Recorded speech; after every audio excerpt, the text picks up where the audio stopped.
I am International Master Attila Turzio from Hungary. In this lecture, we will study the knight f6 variation of the Scotch game. Our starting position appears after white starts with e2, e4, black plays e7, e5, the white knight attacks the e5 pawn with knight g1, knight s3, black defends it with knight c6, and in this position white plays d2, d4. This is the starting position of the Scotch game. By this move, white immediately offers a pawn exchange in the center, and he opens the diagonals for the bishops and d5 for the queen, and immediately he wants to clear the position in the center and developing fast the pieces. Black captures on d4 with the e-pawn, then white captures with the knight, knight f3 takes d4, and this is the starting variation of different lines in the Scotch game. In this lecture we will study the knight f6 variation. What is the idea behind this move? Black develops the knight and attacks the e4 pawn, and in this position there is two main moves. One move is knight c3 to defend the e4 pawn, but after this move we went to another opening which called the four knight defense, which can appear after, if you go back a little bit, knight f6, knight c6, knight c3, knight f6, and here if white plays d4, then black captures, knight captures back, we get the same position. So that topic is for another lecture. If we go back, in this position after d4, e takes d4, knight takes d4, and knight f6. And here, white captures on c6 with the idea eliminating the piece which controls the e5 square, and in the next move, white would like to play e4, e5, attack the f6 knight. And after knight takes c6, I think the best move for black is b takes c6 with the idea d7, d5, gaining space and control over the center. If black captures with the d pawn, then white can get a very nice endgame after queen takes d8, king takes d8, and white can defend the e4 pawn by knight c3, or even with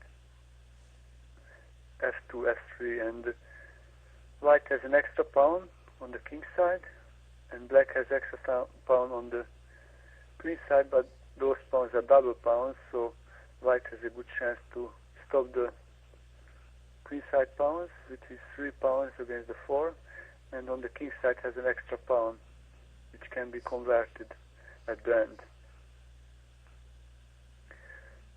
Let us go back and look what happens if black captures with the b pawn. In this position, we play e4, e5, we attack the knight immediately. And now black should solve the problem of the knight. What can be the solution? There is two main moves. Possible to move the knight to d5, or also possible to pin the pawn with queen e7, trying to use maybe the e5 pawn went forward too early. Black can try to use this idea. First we will look the knight d5 move. I think the queen e7 is stronger, so first we look the weaker possibility is knight d5. What should white do? After knight d5, I think the best move is c2, c4, attacking the knight one more time, getting control on the d5 square, winning space on the queen side. Now the knight should go back. Black goes back to b6.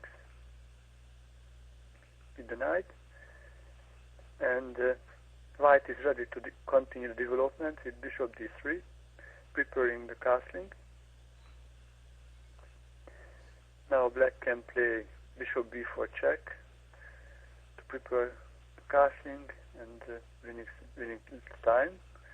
Then the best white replaces bishop d2, bishop takes d2, knight takes d2, castling, castling, and d5. After d5, I would suggest to capture it by the e pawn. He takes d6, he takes d6, and we can develop the rook to e1 and later continue the development with queen f3 or queen h5. The other rook may go to d1 and having pressure on the d pawn. If black later plays d5, then we exchange the pawns, and then black will have an isolated pawn on d5, which will be an ideal target. Or if the black may exchange the d pawn for the c pawn, then c6 will be an ideal target later. So this position gives a positional advantage for white because of the pawn structure. Let us go back a little bit. So I think this is quite easy, logical move order, what we should do against knight d5. So first we attack the knight with c4, then fast developing the piece with bishop d3, castling, rook e1, and later playing against the weak d6 or c6 pawns. What is a better move for black? I think the queen e7 move may be better because it's more aggressive and don't allow white to develop easily and castling early. Because now the only move to defend this pawn, well, because now d6 also possible, threatening and attacking one more time the pawn. I think the best move and the only good move is queen e2, neutralizing the pin. Okay, now again the f6 knight is attacked. Now the black knight should move. I think again the best move is knight d5. A similar position like we had before in the knight d5 line, but the queens are on e7 and e2. And I think this is a little bit good for black. It's better for black than for white because the f8 bishop also blocked and also the f1 bishop blocked. But black may develop the bishop with g6, bishop g7 and attacking the e5 pawn, winning some time. Also white will be able to develop the bishop with g2, g3, bishop g2. But before that we can attack the d5 knight with the c pawn. And in this position again there is two main possibilities. The knight can simply go back to b6, or black can continue the ideas which started with queen e7, so he can play aggressive, making counter attacks. With this position possible with bishop c8, a6, pinning the c4 pawn, because the e2 queen. And after bishop a6, white should solve the problem with b3 to save the pawn and then develop the bishop to b2, the other bishop to g2, and trying to castling as soon as possible with short.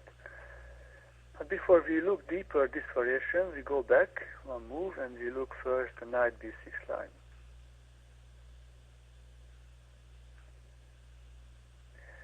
After knight b6, I would suggest to play knight c3. With the simple idea of developing the knight, controlling d5, e4 squares, and also closing the diagonal so black cannot check in this position.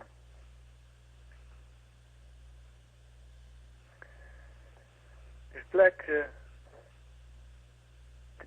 opens the diagonal for the bishop with queen e6,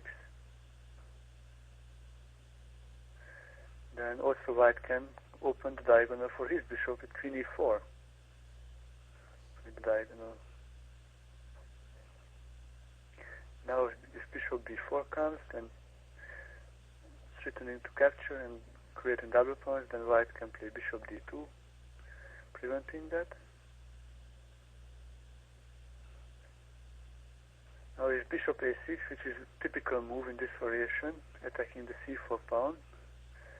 Then the only move is to defend this with b2, b3, but this move is just fine. And sometimes there are possibilities for white to play c4, c5, with the idea attacking the knight with the pawn and also the bishop at the same time. Sometimes that gives some winning chances for white if black makes some blunder. But in this position, which was mostly played, is captured on c3, bishop takes c3, bishop takes c3, and then d7, d5. This is the most aggressive way, which may give some possibilities for black to get the equal position, but it's quite hard, I think, because now white can play queen h4. The idea of this move is to prevent the castling long and also having pressure on h7. Now black can win the c4 pawn by d takes c4, but white plays bishop e2, and black may castle. White also castles. The c4 pawn cannot move because the a6 bishop is still hanging.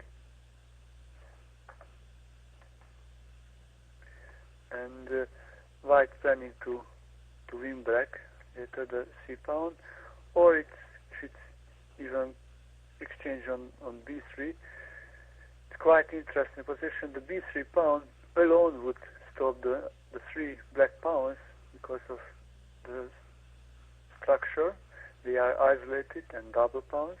And on the king side, white may try to advance the f and the e pawns and creating maybe a dangerous pass pawn on the e file or creating attack against the black king.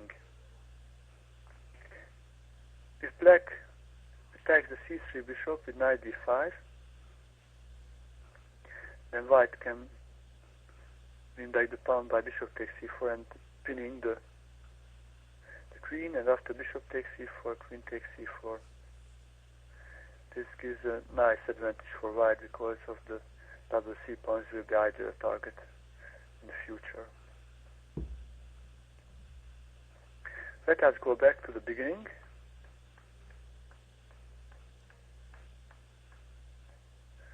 So this happened when the knight immediately went back to b6, the knight c3 and the queen e6, idea to opening the position for the bishop. Also possible to play g7, g6, with the idea to play bishop g7 in the coming move. In this variation, the best move is knight e4, with the idea to play knight f6 check, to use the weakness of the f6 square. After knight e4, bishop g7. Again, one more move which is important to find, bishop g5, with the idea attacking the queen and having control on f6. Now the only move for black is queen b4 check. Now one only move will be for white, queen d2. Other way, the b2 pawn will be hanging. Queen d2, queen takes d2, king takes d2. And in this position, black should castle. And then after f4 and d5, I think white has only a small advantage because black may have some counter-attack against the king in the center, but black has a weak structure in the pawn structure, about the pawns. So white may simply capture on d5, and if the pawn captures black, then playing knight f6, and then bishop d3, rook a1, rook d1. This gives, I think, a nice advantage for white. If you go back a little bit and look, this position, if black captures on e5, which looks okay at the first view, then white should be very fast and should play very active now because he sacrificed the pawn. So should play knight f6 check. And if king f8, then black has huge problems. What do you think? How can white play? What is the best move for white? What is the best line?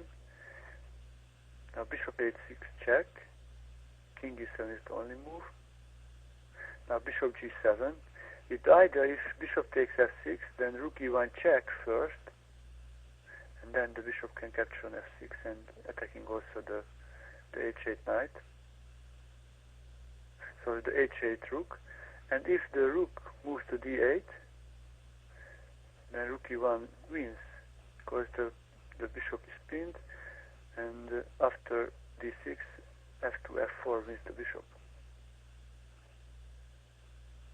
So important, after knight f6 check, king f8 is not possible.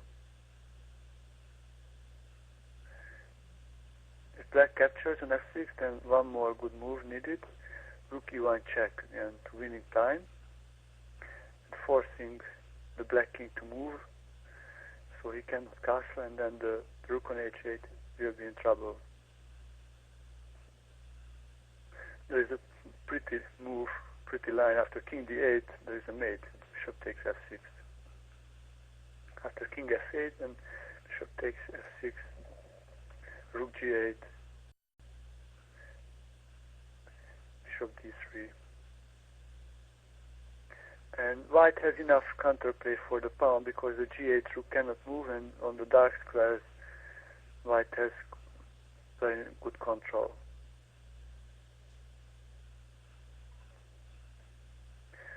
Let us go back.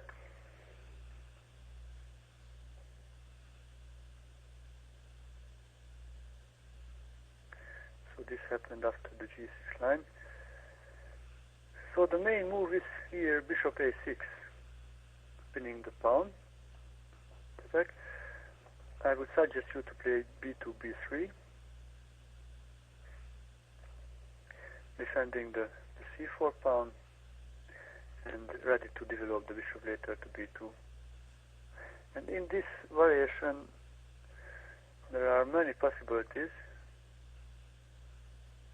I think the main move is g6, or possibly g5, castling long, or queen h4. We will start with g7, g5, which looks maybe a little bit strange move, but it has the logic in it.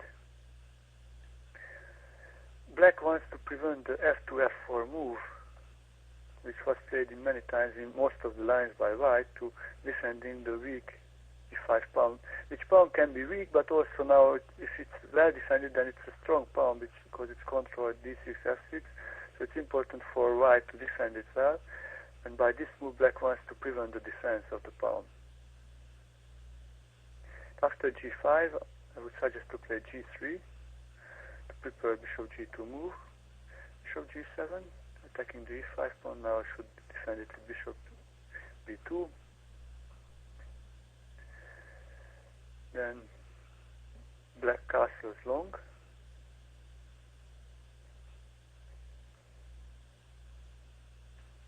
Bishop g2, developing the bishop. Now the e5 pawn may be in danger. Rook d8. But for the plan for white, sacrifice maybe the pawn, but having a nice pawn structure, and also the d5 knight may be in trouble later. Now castling. And white always has the either after casting move the queen away, and then this knight is attacked now really because the queen is away, and the queen may go also to a5, sometimes to attack against the king. In this position, black may go to an endgame by bishop takes e5.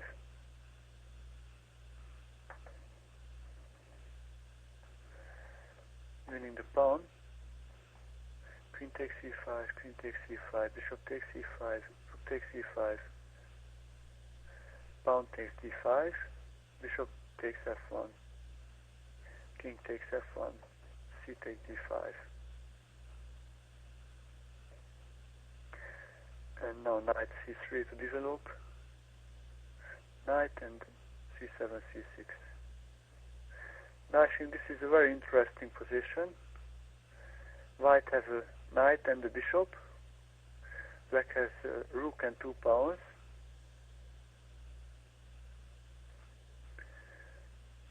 and also white has a better pawn structure.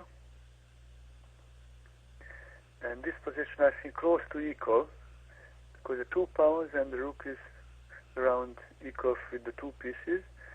I think it's important for white to prevent the exchange of the rooks, because without the rooks black may be better, but with the rook white maybe later can create some pressures, or can activate the knight to go to c5 or to d4 with the rook to c1, somehow can provocate the advance of the pawns, the d pawns and the c pawn, and later may attack. And if white can win 1 pawn back, then he may have a better position.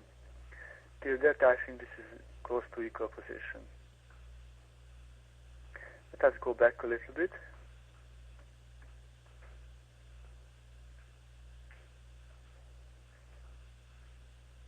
Also in this position possible to play knight d2. The idea may be to prevent that endgame is not that clearly better for white. White can play knight d2. Because what happens if black continues the same idea, rook d8, then white can castle long, and now it's not possible anymore to capture on e5, because look, if bishop takes e5, then queen takes e5, queen takes e5, bishop takes e5, rook takes e5, white simply captures on d5, and we remember in the last variation on f1 there was a rook,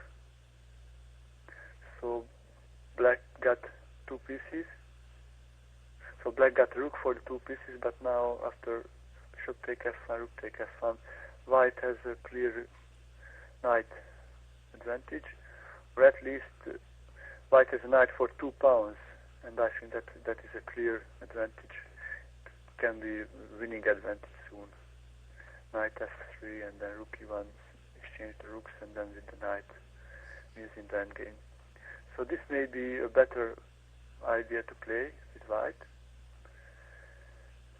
Knight d2 and then castling long, and if here black plays knight b6, which I think it's needed, and white can play f4 now to defend the pawn, and g takes f4, g takes f4, and later may defend the pawn with knight f3 if needed, and bishop g2 or bishop h3, and having pressure against d7, the rook develops to e1 and gives a nice advantage because of the better pawn structure for white.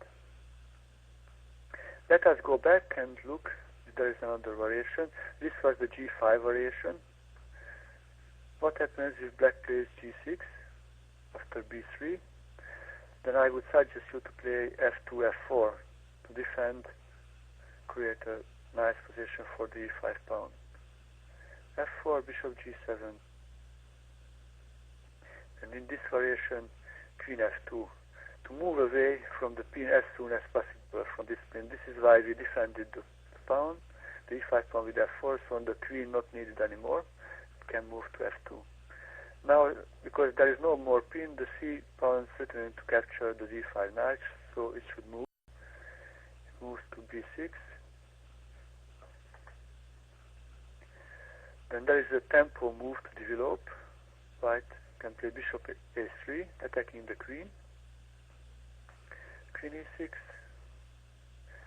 then can develop the knight to d2 with either to castling long fastly. Now is d6 attacking the e5 pawn, and important to be fast and castling now long, and giving the possibility for black to win the e5 pawn by d take e5. But after this move, I think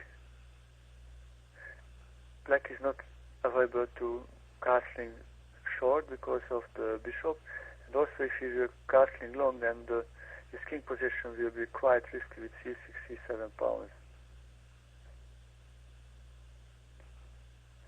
And also there is a possibility which may be possible, we should check, sometimes the c4, c5 move good, with either to attacking the knight and the bishop in the same time. In this position only move to capturing on f1. And in this position many times c takes b6 is a good move because the bishop is still hanging, but now the position is good for black because he can capture black with the a pawn because the rook attacking the bishop. So c5 is not good in this position. White may play g3 simply with the idea to playing bishop g2 in the next move attacking the c6 pawn, and also rook h1 as soon as possible, and later capturing on e5. I think this gives an excellent composition for the pawn.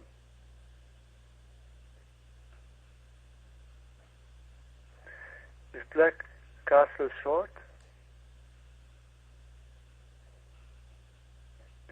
then can play knight e4 with either controlling c5 if captures or d5 move. That would be nice for white, and coming with bishop d3, rook h1, I think, or also g3, bishop g2 plus 5. I think this is this position gives small advantage for white. So the important after g6 to play early f4, queen f2, and then bishop a3, and later knight d2, g3, bishop g2. Here's two more main moves. Queen h4 is a possibility. Aggressive possibility with the idea of queen d2 attacking the a1 rook, and also opening the diagonal for the bishop.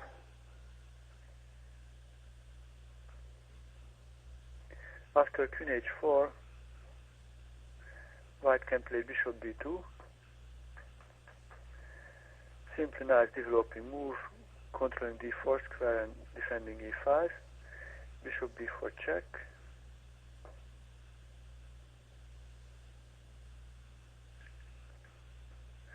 Knight d2. Developing the knight. And now black can play knight c3, attacking the queen.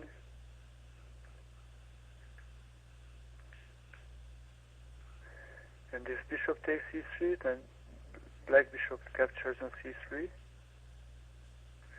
Maybe castling long.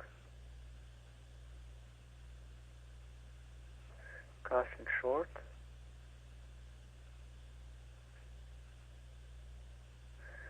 And again, white has a better pawn structure, but black could exchange the pieces.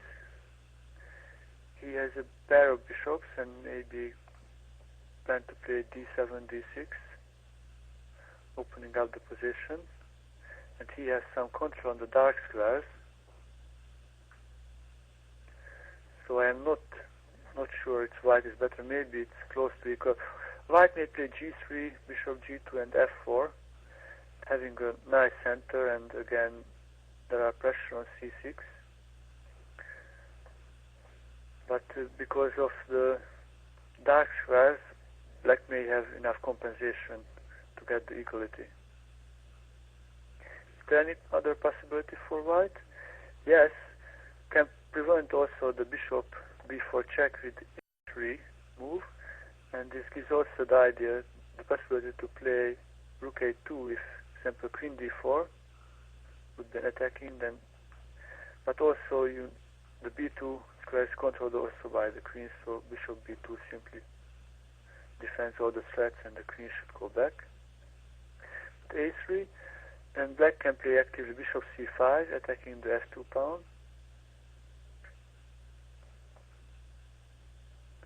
Now white may attack the queen with g3. And if the queen goes back to e7, then simply play bishop b2 and then bishop g2, f4, and this will be a very nice position because the c5 bishop will be out of play after b4 or c5. There are strong strats and it's a badly placed piece. So the only possibility, which was also planned by black after bishop c5, after g3, to play bishop takes f2. With the idea, if the king captures back, then queen d2 check, double attack, wins the rook. And that's an exchange advantage for black. But after bishop takes f2, white can capture with queen. But then black can win the other rook. But this was planned by white. Queen d1, queen takes h1. But now it needs to find the only moves on knight d2. With the idea controlling e4 square, so the h1 queen cannot escape. And also the knight defends the f1 bishop, so now certainly c take d5. What can do the knight? Knight c3 check, king c2. Knight is attacked, knight e4. And this is a very interesting material position. Knight takes e4, queen takes e4, bishop d3, developing the bishop. Now, white has development advantage, black has an exchange advantage, and as we will look, it gives enough counterplay for white. If queen takes e5, then bishop b2, and maybe it's hard to believe, but white is already winning in this position. If the queen moves somewhere, maybe to g5, then h4 attacks the queen should go back with h6, and then the rook comes to e1. If king d8, then queen takes f7, and then threatening bishop takes g7, bishop f6, or bishop f5, and having huge pressure on the king, and this wins. If king f8, then white may play rook f1, attack the f7 pawn, and if f6, then white wins by g4, g5, opening the position for the king. And black has no time to develop the rooks, his extra pieces. Also, this bishop is dead because it's closed behind the pawns. If, for example, black tried to use the rook to have, then also g5 is good, but also now there is a possibility to win the queen by bishop c1.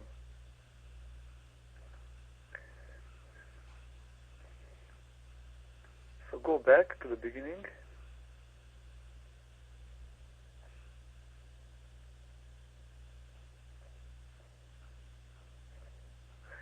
If you look, this gave a nice possibility for white, this exchanging so sacrificing the exchange for development advantage and for attacking against the black king. After b3, the main move for black is castling long. We saw the development of the king as soon as possible, and now looking forward. This position, I would suggest you to play g3, developing the bishop, so giving the possibility to play maybe sometimes f4, develop the pawn and defend the e5 pawn. Now, black may try to attack the center by f6, and after f6, I think the best move is bishop g2. Simply, we give up the pawn, but developing fastly and later having attack against the king, because that king position is not that fine. Many times we can look because the pawn structure. So f take e5, castling king side, and if this problem should be solved as soon as possible. Now the black knight can go to f6 to control d5.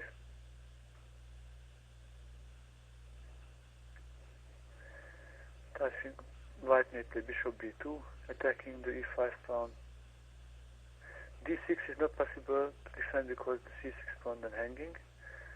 So black may defend it with the rook, rook e8.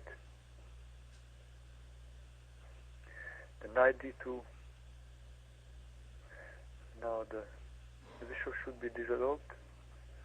Maybe play g6 with the idea of bishop g7. Then there can be a problem also on the long diagonal.